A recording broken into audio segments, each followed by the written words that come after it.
Bueno, muchas gracias a todos, en primer lugar, por estar aquí, por venir a escuchar lo que tenemos que contaros. Yo, en concreto, vengo a hablar de mi libro, como decía un sabio, que es un proyecto, que es el proyecto Aqua Energy, que acaba de finalizar y en el que, bueno, vamos a empezar por orden. Aqua Energy, el nombre completo es Aqua Energy, mejora de la competitividad de las plantas acuícolas a través de la eficiencia energética. El proyecto nació, efectivamente, para intentar optimizar un aspecto económico o un poco de comercial, como es la mejora de la competitividad a través de la eficiencia energética. Curiosamente, cuando empezamos con la premisa básica, por así decirlo, de que si conseguíamos ahorrar costes, mejorábamos competitividad. Vamos a tener más dinero pues, para internacionalización, para desarrollo de nuevos productos, etc. Como explicaré al final ese concepto inicial fue evolucionando y se fue modificando a medida que avanzaba el proyecto para ir un poco más allá, para que esa eficiencia energética fuese un valor añadido que iba más allá del puramente ahorro económico.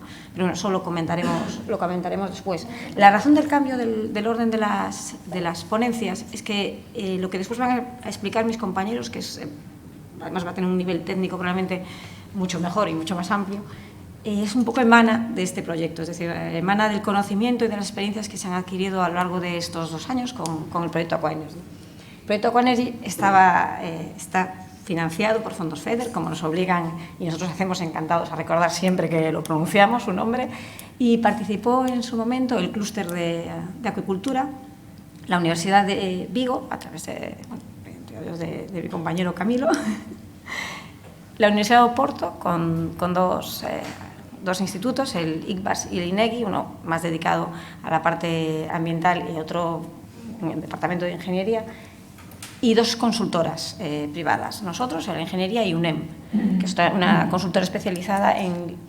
Es un concepto que a mí me resulta muy extraño, ¿no? Pero como trasladar los conocimientos desarrollados gracias a la investigación a lo que es el día a día de las empresas. Creo que no lo he dicho bien, pero ellos me perdonarán porque no están aquí. O sea, no hay problema. Bueno, el punto de partida del proyecto era la situación de la cultura en la eurorregión. Por eurorregión se entiende Galicia y zona norte de Portugal, aproximadamente hasta Oporto, que es la que participa en este proyecto.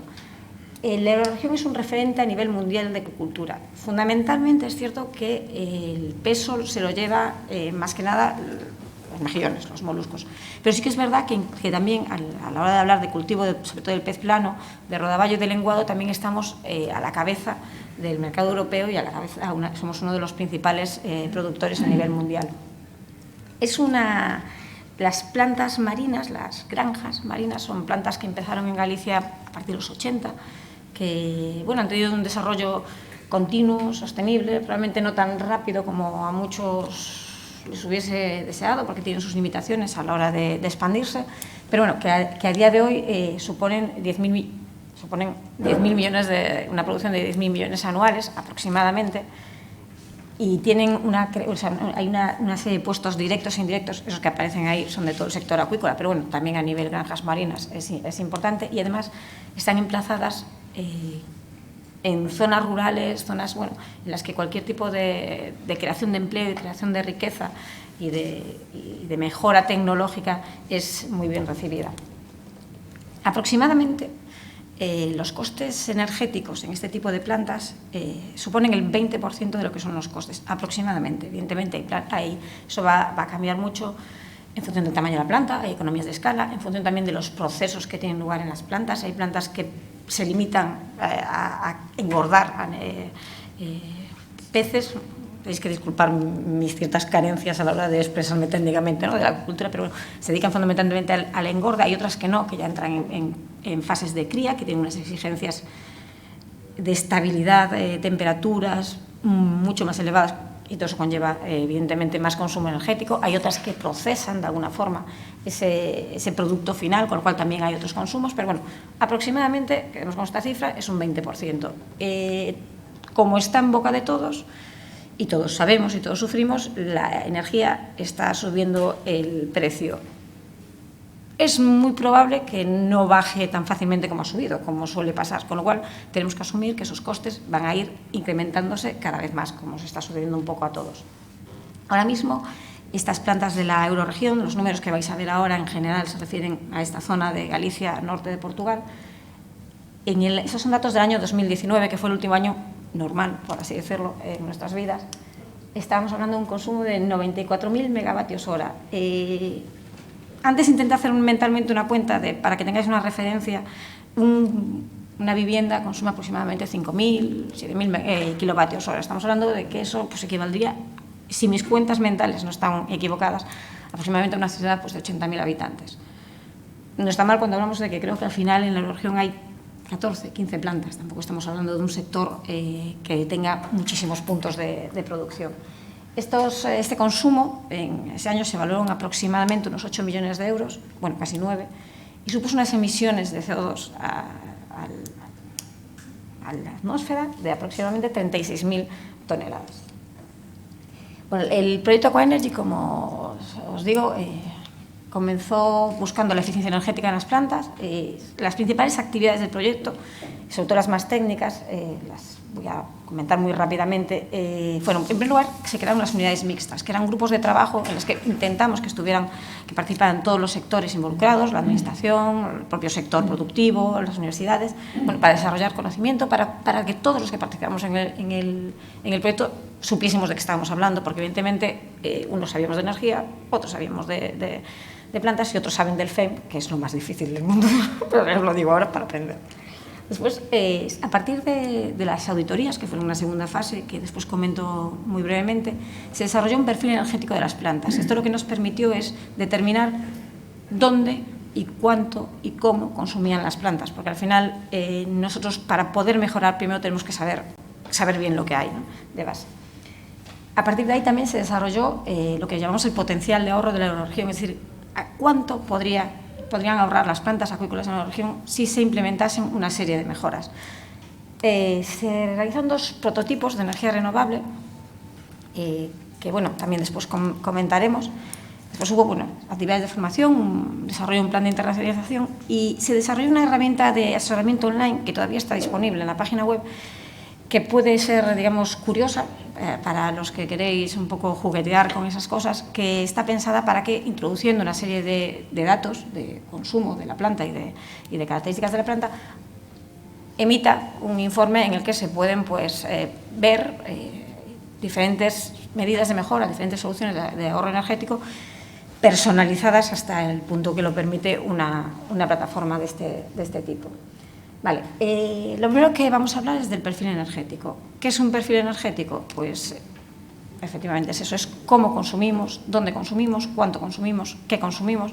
Es un poco las famosas W de periodismo, ¿no? ¿Qué, quién, cuánto? Pues un poco esa orientación. Esto lo que nos permitió, el sector acuícola de plantas en tierra, cuando empezamos con este proyecto, a nivel energético no estaba muy machacado. Es decir, yo llevo muchos años haciendo auditorías energéticas y hay sectores en los que no tienes nada nuevo que aportar, no tienes nada que contar, se lo saben todo. Aquí se lo saben todo cada uno de su planta, eso es cierto. Es un sector muy profesionalizado que lleva muchos años peleando por ahorrar costes, sobre todo por mejorar la calidad del producto, porque realmente a donde se ha ido casi todo el esfuerzo, pues a temas de alimentación, temas de control de enfermedades, pero bueno, en general es un sector que cuando tú hablas con los responsables de planta, cuando tú tratas con la gente del sector, digamos, se conoce muy bien su planta. Lo que faltaba quizás era una visión más general de qué estaba pasando en el sector al completo, una cierta interacción entre toda esa información.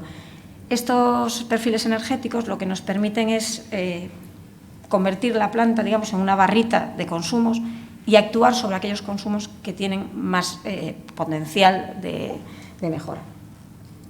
Para conseguir hacerlo se realizaron auditorías energéticas en 8 de las plantas de la eurorregión. Se seleccionaron un poco por sus características, las hay más grandes, las hay más pequeñas, las hay con hatchery, las hay pues, con una parte de producto final, de producción de elaboración de un producto final, pero en general tenían unas características comunes. Son de acuicultura intensiva, son plantas marinas en tierra, para cría y engorde de pez plano, más que nada porque tampoco había mucha más variedad. Todas ellas tienen acceso a la red eléctrica y eso es súper importante porque en todas ellas hay consumo eléctrico y el consumo de combustibles es mucho más esporádico.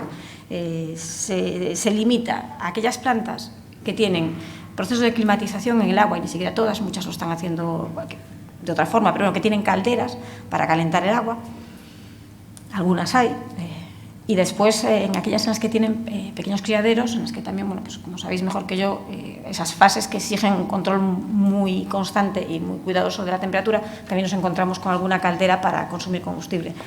Pero en general todas tienen electricidad, y el 90% solo consumen electricidad. Esto es muy importante porque al final las medidas de mejora que se han planteado están prácticamente dirigidas a ese consumo eléctrico, que además es el que más está subiendo y el que más sustos nos está dando.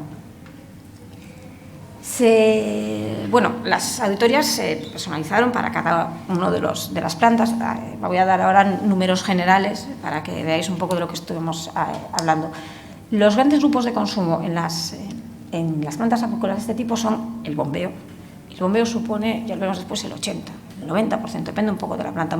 Estamos hablando de mover cantidades ingentes de metros cúbicos hora, que además tienen que estar permanentemente en movimiento, es decir, no es una planta potabilizadora que llena un depósito y ya está, no, esto está continuamente. Incluso en aquellas plantas, sabéis que hay plantas de circulación abierta, hay plantas que nosotros denominamos RAS, de circuito cerrado, es decir, en las que no se cambia todo el agua, solo se cambia un porcentaje de ella, y hay otra parte que se queda dentro dando vueltas, una vez depurada, una vez tratada, para continuar.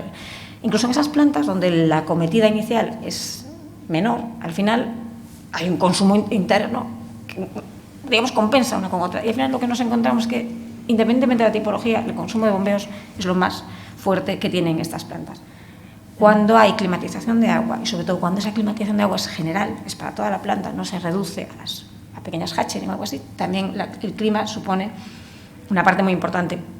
Pero insisto, yo creo que de todas las que se auditaron, que eran 8, ¿no? Yo creo que había una que realmente sí tenía esa climatización permanente. 2, miento, pero otra era con bombas de calor. Hay también otros consumos que son importantes, que no hay que menospreciar: la desinfección de agua, en general lo que es la preparación de agua para que tenga, pues, el oxígeno necesario, para que esté limpia, etcétera. También son procesos que tienen componentes más pequeños, pero muchos, y que además están, insisto, siempre en permanente funcionamiento. El equipo de desinfección de una láctea funciona, pues, cuando funciona. El equipo de desinfección de una acuícola está 24 horas al día desinfectando agua. Entonces, aunque las potencias no sean muy elevadas, la cantidad de horas que trabaja hace que sus consumos sean muy representativos. Esto es un poco las potencias instaladas que vimos en las plantas acuícolas. Esto es interesante también porque en muchos sectores se tiende a sobredimensionar en potencia los equipos. Es decir, vamos a poner una barbaridad de potencia, vamos a poner aquí bombas por si acá. Entonces, ¿qué pasa? Que te encuentras, pues, muchos equipos que no están en funcionamiento, o equipos que están funcionando de forma ineficiente porque ya son demasiado grandes.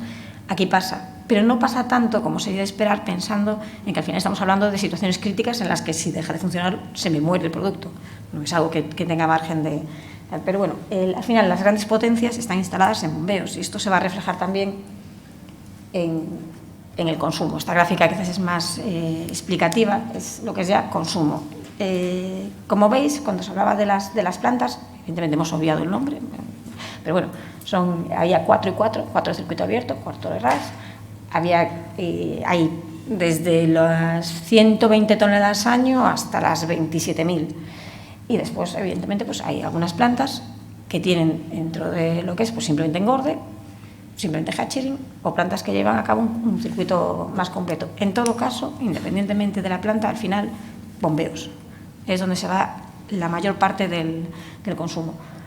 Veis que hay una que tiene un consumo importante en climatización, pero bueno, incluso en ese caso, al final, son siempre los bombeos donde nos estamos encontrando los grandes problemas. Y esto es un poco una planta tipo. Una planta tipo en la Euroregión es una planta de menos de una producción de aproximadamente 500 toneladas de biomasa al año. El consumo, que nos pareció interesante mostrarlo por kilo, el coste por kilo, que al final es lo que nos duele un poco a todos, en el 2019 era de 0,09 euros por kilogramo, es decir, 0,71 euros por kilogramo, es decir, de cada kilogramo que producimos y que queremos vender, en el 2019, insisto, un 0,70 céntimos se nos iba en pagar electricidad. Ahora mismo pues, estaremos en el euro, o a saber. Entonces, si conseguimos reducir eso, estamos reduciendo de una forma interesante el coste, porque al final para que un rodaballo llegue a costar 9 euros en el Gadis, el productor no recibe evidentemente esos 9 euros. Desconozco exactamente, pero pongamos que sean 4, pues estamos hablando de que un 20, lo que hablamos, un 20 o 25% de ese coste se va en gastos energéticos. Con lo cual estamos hablando de que si conseguimos reducir eso, un porcentaje interesante, estamos poniendo un producto mucho más eficiente económicamente en el mercado.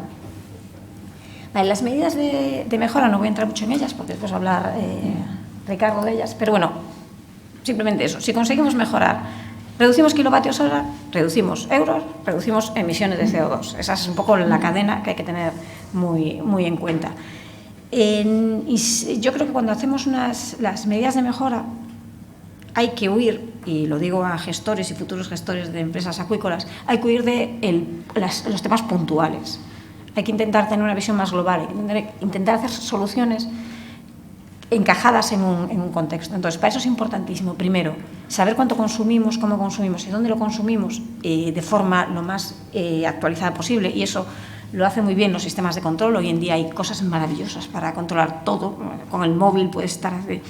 Y a veces, que yo ya sé, vamos, que yo entiendo, porque yo lo he visto, que a veces llegas a las plantas y te dicen, no, pero es que yo tenía aquí montado un sistema tremendo y es que al final tengo que ir con el codo, porque lo que me dice la temperatura de verdad es cuando meto el dedo. Que lo entiendo, porque todos hacemos esas cosas, pero al final es importantísimo, por muy reticentes que seamos, que entendamos la necesidad de los datos, de la información, de cogerla y de interpretarla. Claro, después tienes que sentarte un día delante del ordenador y ver qué es lo que está fallando, dónde está fallando.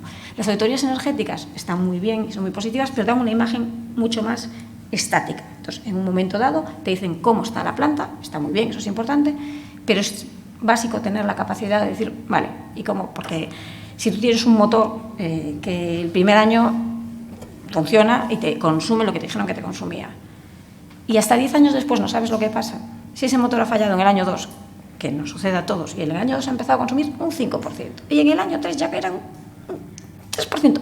Al final, cuando te das cuenta y cuando vas a mirar lo que es, has perdido un montón de tiempo y de energía por no solucionar algo de lo que no tenías constancia porque no lo tenías controlado. Entonces, insisto, hay que intentar tener datos, hay que trabajar esos datos, hay que estar comprometido para que esos datos acaben bien, y hay que tener una visión más global de las soluciones. Estas ayudas, que si le dejo tiempo después explicar a Ricardo, van a estar centradas sobre todo en los grandes consumidores, que van a ser los bombeos, la aclimatación de agua y, en menor medida, pero también es importante, el suministro de oxígeno y la desinfección. Y después, en general, se estructuran en varios grupos. Normalmente, cuando haces medidas, lo que dices es, primero, voy a ahorrar dinero, ¿cómo reviso la facturación? ¿Qué puedo hacer? No sé qué, no sé cuánto. Segundo, voy a poner pequeños equipos de eficiencia energética para que ese motor consuma menos. Tal. Tercero, voy a cambiar lo que hay, porque tengo que meter dinero, sacar y poner.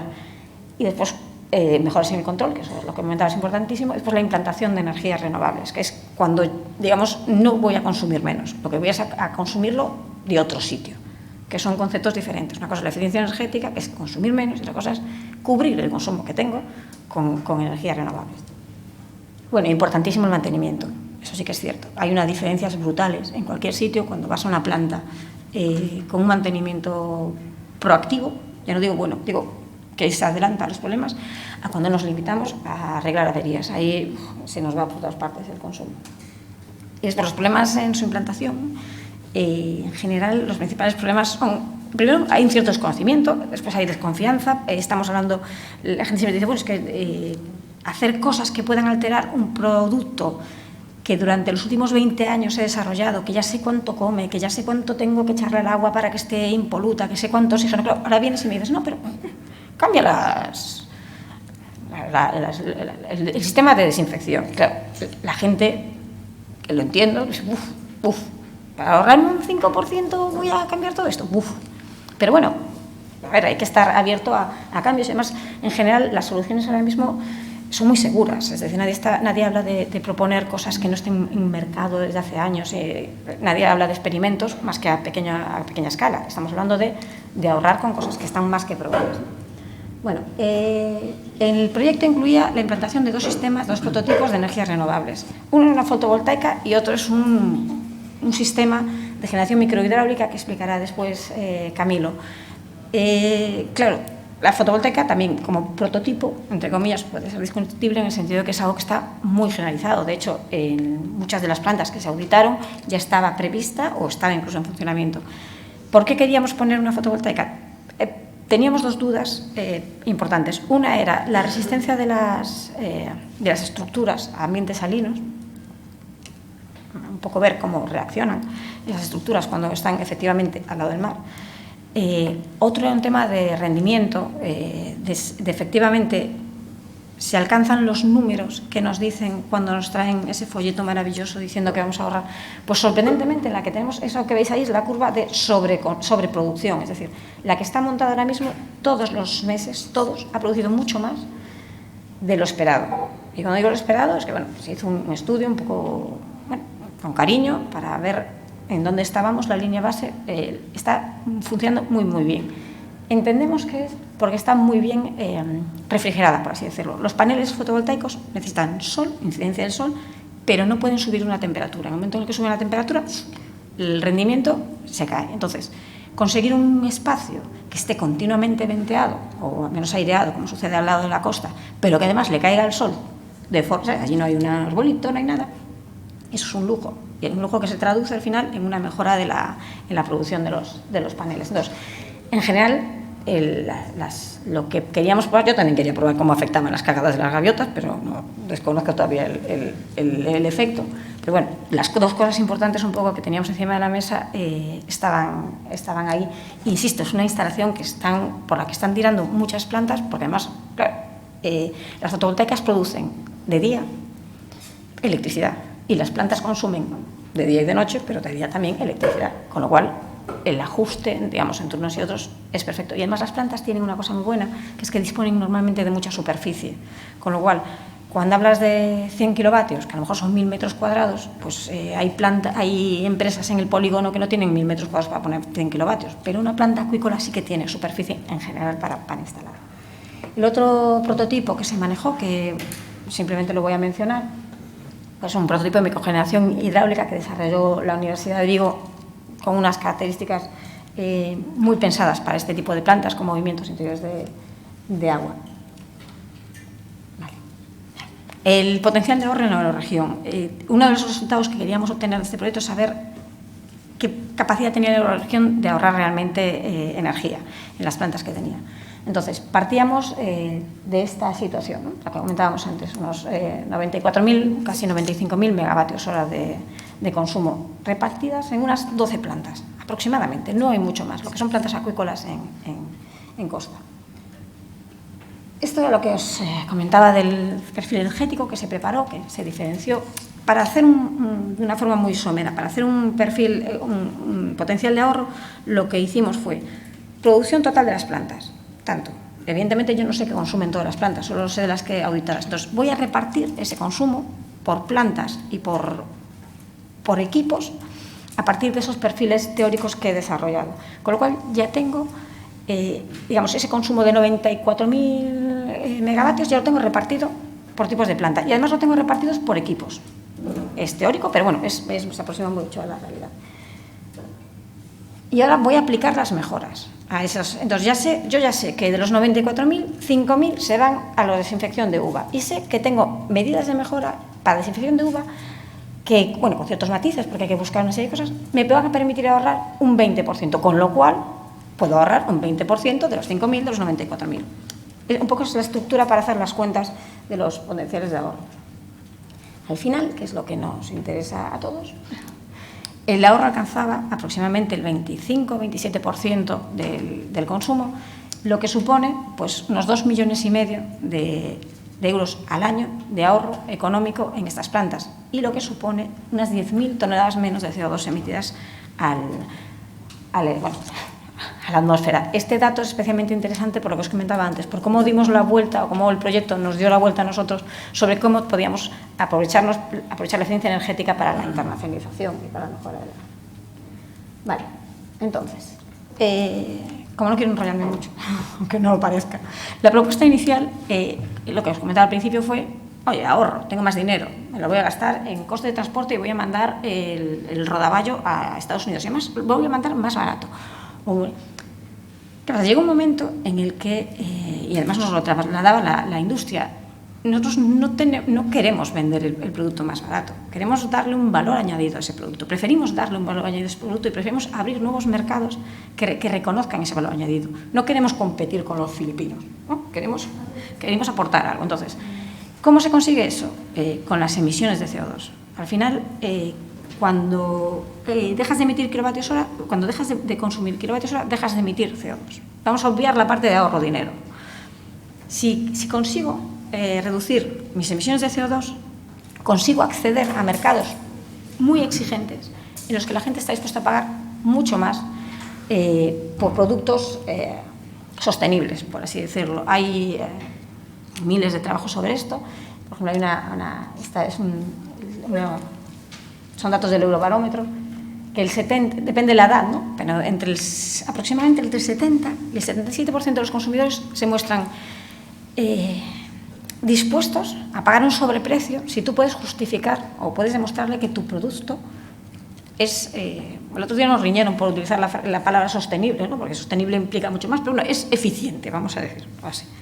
Entonces, ¿cómo se consigue este reconocimiento? Pues por etiquetas, hay etiquetados internacionales que te permiten reflejar en tu producto, en tu paquete, eso, como puede ser la hoja verde, ¿no? Que es un sello de la Unión Europea, que, por ejemplo, sí que en muchos países, a lo mejor en España no estamos tan involucrados en eso, pero sobre todo en los países con mucho nivel adquisitivo, ¿no? Ya se sabe, la pirámide de Maslow, primero tengo que comer y después ya elijo si puedo comer sostenible, pues todo es lo mismo con ellos. Ellos que tienen dinero y pueden pagarlo, prefieren pagar más por un rodaballo que venga con una etiqueta que indique que ese rodaballo se ha producido de una forma lo menos impactante posible en el medio ambiente. Hay otras formas, como son las autodeclaraciones, pero bueno, las autodeclaraciones ya son más relativas, ¿no? Pero bueno, las etiquetas están ahí para eso. Entonces, en el estudio económico que se realizó, se analizaron varios países, simplemente os lo quiero comentar un poco para que lo veáis, y al final, pues lo que se ve es que hay países como Alemania o Francia, bueno, sobre todo Alemania, porque Francia tiene un problema, y es que son muy franceses. Entonces, a ellos la etiqueta verde le da igual si tienen al lado una banderita española. Ellos primero se compran la banderita francesa. Es una actitud vital como otra cualquiera. Sin embargo, por ejemplo, en Alemania, países nórdicos, ahí sí que hay un mercado muy potente que se está además incrementando, es decir, está incrementándose el consumo de pescado en países donde antes no se hacía, que además se incrementa en una parte de la población que busca salud, que se compra el Tesla, que, bueno, que quiere ser coherente en todos los aspectos de su vida con esa búsqueda de eficiencia, de sostenibilidad. Entonces, hay países donde hay una muy buena perspectiva de penetración o de estabilización si se consigue efectivamente esa reducción de energía, o sea, de consumo energético. Se habla... A ver, en este plan de internacionalización se hablaba de reducir aproximadamente un 50%. Claro, me está diciendo, oye, pero tú dijiste que con las medidas de eficiencia energética bajamos un 30%. Es cierto, pero nos quedan en la recámara las energías renovables. Tú energías renovables, tú pones paneles y ahí el límite es la cubierta. Entonces, tú con paneles puedes cubrir el 10%, el 15%, el 20%, el 70%.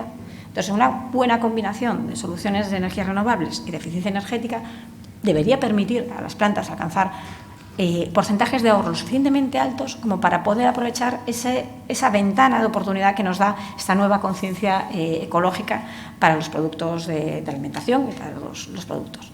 Y con esto, bueno, los resultados de Aqua Energy, que al final vamos a darnos aquí una palmadita en el hombro. Yo creo que hemos mejorado el conocimiento que tiene el sector sobre su situación energética. Hemos aprendido nosotros mucho también sobre las necesidades de un sector que está ahí, que deberíamos probablemente potenciar mucho más. Somos muy conscientes ahora de la necesidad de movilizar inversiones energéticas. Lo comentaba antes Gonzalo, hay una cosa que yo no acabo de entender y es por qué no se mueve el dinero cuando hay ayudas. Es decir, en otros sectores es que un mes antes ya están todos en casa con el ordenador para pedir la ayuda.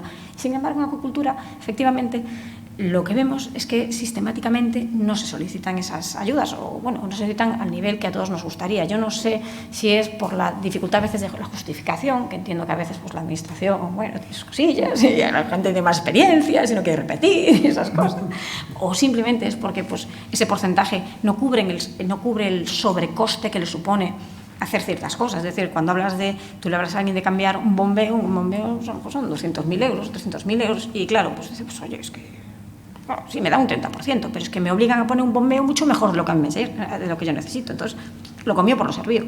No sé muy bien de dónde viene, pero sí que es muy llamativo el hecho de que el FEM, que es una herramienta potentísima para repartir dinero, esté fallando en ese sentido, o sea, en movilizar, bueno, fallando, o no esté llegando a los resultados esperados en movilizar dinero para este tipo de inversiones, ¿de acuerdo? Entonces, ahora sí, que nada más, os doy las gracias por el interés que habéis tenido que demostrar en el proyecto Aquaenergy.